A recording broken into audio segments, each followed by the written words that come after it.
The William Hill Sports Book of the Year Award 2012 was won by Tyler Hamilton and his ghostwriter Daniel for The Secret Race, an expose of all that went on in cycling, the drugs, the doping, the cheating, the lying, including by men like this man, Lance Armstrong, whose books should probably now be classed as fiction. But Tyler Hamilton's book is not fiction, it's fact, and it's raw fact.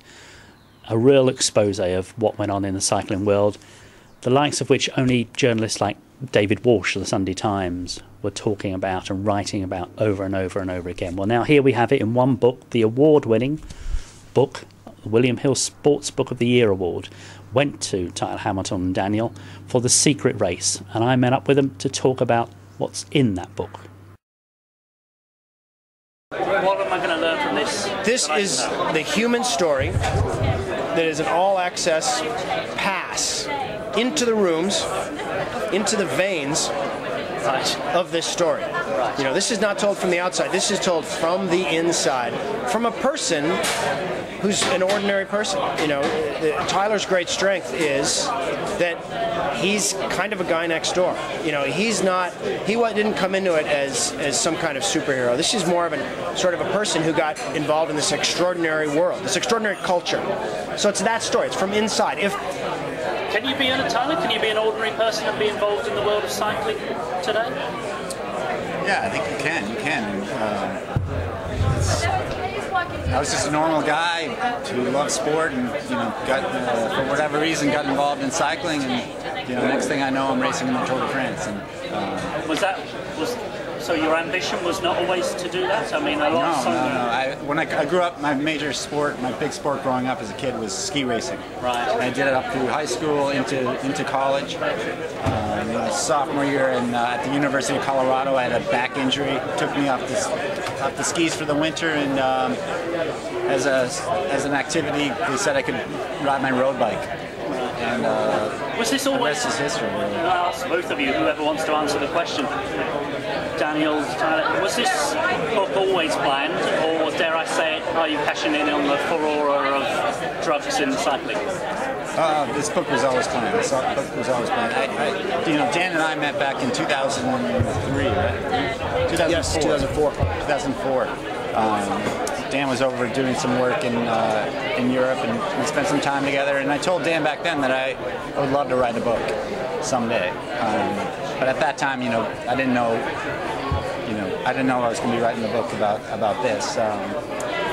You know, there was a federal investigation, and that gave me once I came out and told the truth, you know, it felt so damn good that. Why did it take so long for so many of you to say anything so wrong about Lance Armstrong? Well, I mean, it's bigger than just Lance Armstrong. It's more of the whole dark culture of the sport back then.